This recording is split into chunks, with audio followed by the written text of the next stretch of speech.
Can you retire at 60 with 1 million? What about 2 million or even $3 million? Because here's the truth most people miss. Social Security plays a completely different role at each level. At one level is survival, another level is stability, and at the highest levels, it's more like insurance. Let me show you what that really means. I'm Jeremy, and over 30 years, I've helped hundreds of families successfully retire. But what I've seen most is the mistakes in retirement income coordination, especially around Social Security. If you time it right, it protects your plan. If you choose it wrong, it can break it. Let me show you what I mean. At $1 million, retirement is possible, but it could be tight depending on your spending. Your portfolio has to work hard. You may have higher, earlier withdrawals to get your retirement started, and you'll have less room for market mistakes. Also, your spending discipline matters a lot. Here's the key. Social Security is not optional at this level. It's foundational income. Claim too early and you permanently reduce your paycheck. But delay too long without a plan and you could drain your portfolio before Social Security ever kicks in. That's why you need to have a bridge, something that carries you towards Medicare and your optimal Social Security claiming age.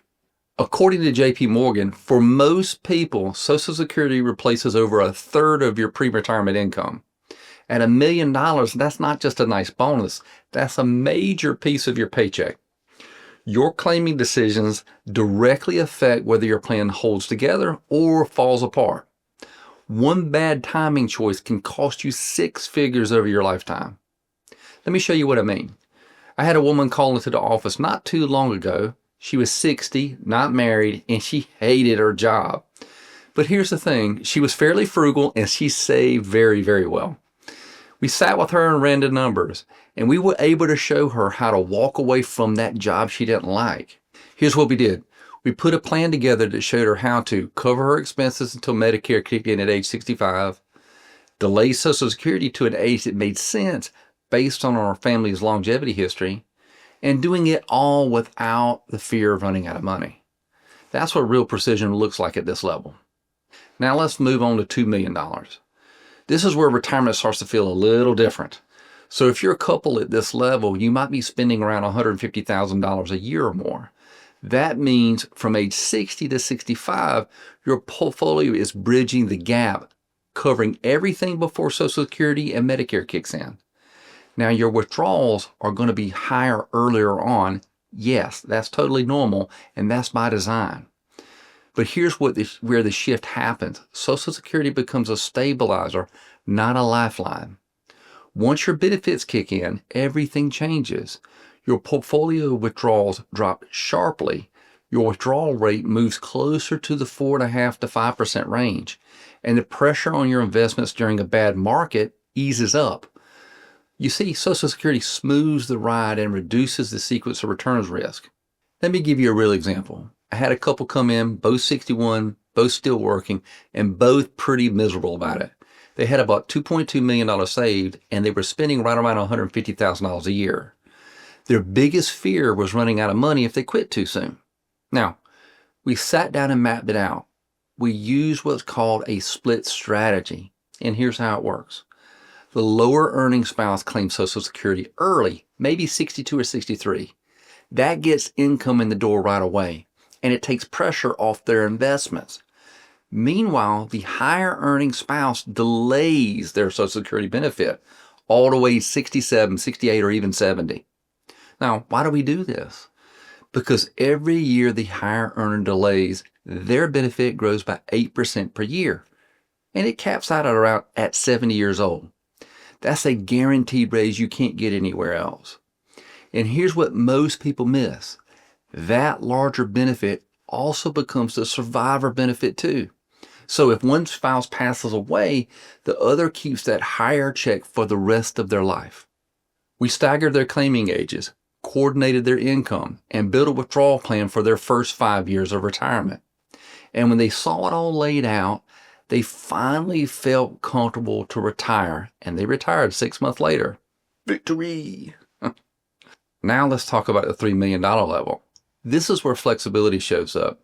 Your withdrawal rates are lower. You got a lot more room for error, and spending doesn't dictate survival the way it does at other levels. And Social Security, it plays a completely different role here. It becomes more like longevity insurance. At $3 million, you don't need Social Security to pay the bills, but you may need it to protect your plan 20 to 30 years down the road.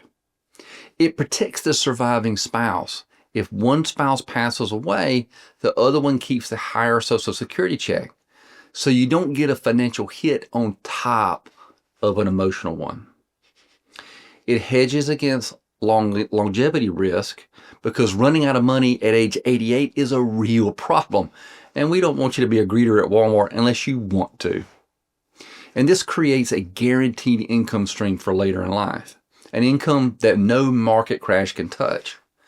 At this level, Social Security isn't about cash flow. It's about risk management. Here's a real example. I had a couple come in, mid-50s, about $3.2 million saved. They did a great job. They said, Jeremy, we have enough. Why wouldn't we just claim at age 62 and take the money? And that's a fair question. But when we showed them the math, the picture changed. You see, retiring that early, sequence of returns risk is much higher. One bad market in the first few years can do real damage. And longevity is a lot greater. At age 55, you could be looking at a 40-year retirement. We showed them what happens when one of them lived at age 92 or even 95. What happens to their survivor income? What happens if a bear market hits early in retirement? So here's what we did to protect them. We delayed their higher earners benefit to age 70. That one decision alone added over $400,000 in income over the surviving spouse's lifetime. They didn't need Social Security to retire, but they needed it to stay retired, and that's longevity insurance. Now, no matter what level you're at, your spending goals are one of the most important parts of your plan. And the difference between a good plan and a great plan is massive. Take $2 million. You could make some mistakes, wrong Social Security timing, poor withdrawal strategy, no tax planning, and you might be limited to $120,000 a year.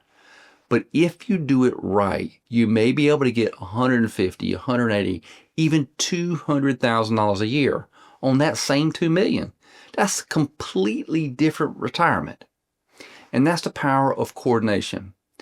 Most people don't realize this. Social Security optimization and withdrawal planning done right can mean $1 million or more over your lifetime. And $1 million, that's huge. So if you'd like some help figuring this out, feel free to reach out to us. The link is in the description. I hope all's well with you and your family, and I'll see you in the next video.